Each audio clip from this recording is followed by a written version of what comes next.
Bitcoin rallies amid Credit Suisse, Silicon Valley Bank failures. Bitcoin has rallied 20% this month amid a global wave of bank failures. The effects have been great. Shares of Silvergate Bank have declined 88% this month. Switzerland organised the bailout of the largest failed bank in world history, Credit Suisse, for 98% less than its peak valuation. Last weekend, Signature Bank and Silicon Valley Bank collapsed to near insolvency before the Federal Deposit Insurance Corporation assumed control. Bitcoin was born out of a similar banking crisis. In 2009, a staggering 140 US banks failed. Bitcoin creator Satoshi Nakamoto mined the genesis block of Bitcoin that year, writing extensively about the perils of banks and their vision for a new financial system. Lest anyone doubt Bitcoin's intention, Satoshi inscribed one message into that block, a newspaper headline about bank bailouts. Satoshi Nakamoto built Bitcoin to disintermediate third parties from digital cash transactions. Using the Bitcoin network, no one need trust any bank nor government to confirm payment. Don't trust, verify. Bitcoin solved the Byzantine general's problem, long thought to be an unsolvable paradox. Imagine several Byzantine generals approaching an enemy city. Separated by great distances and unable to hear or see one another, they must communicate via messengers.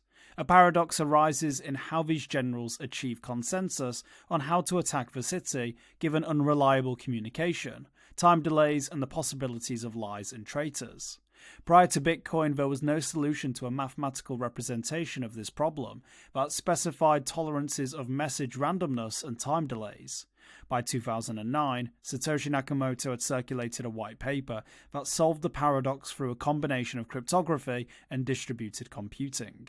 Specifically, Bitcoin allows parties to use a universally verifiable measure of work, electricity consumption, to prove which transactions are valid. Despite imperfect knowledge of the state of the network, a few simple rules such as no double spending, 21 million supply limit, and most proof of work wins allow any full node to validate any transactions since Bitcoin's genesis in 2009.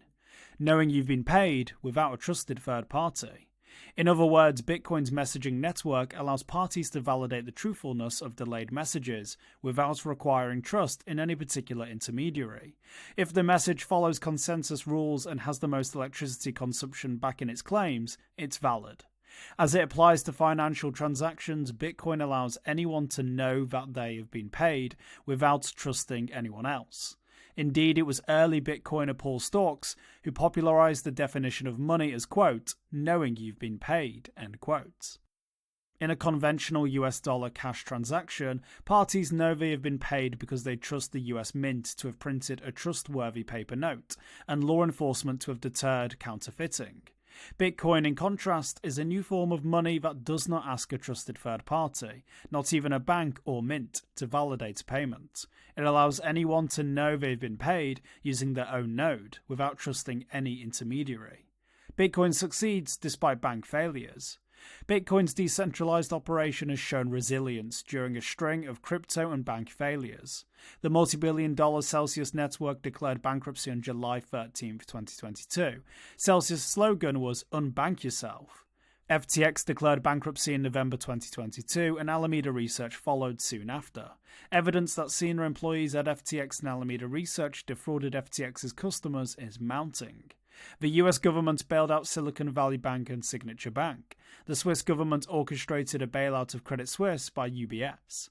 Despite the collapse of these banks and the increasing difficulty in accessing fiat on-ramps to purchase Bitcoin, its prices continued to rally this year.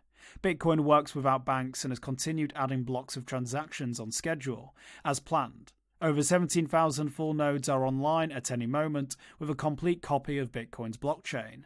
Banks centralize trust in transaction validation, and they require public trust to avoid bank runs. To this day, Bitcoin does not require trust in anyone, and least of all banks, as Satoshi inscribed at inception. For more informed news, follow us on Twitter, Instagram, and Google News, or subscribe to our YouTube channel.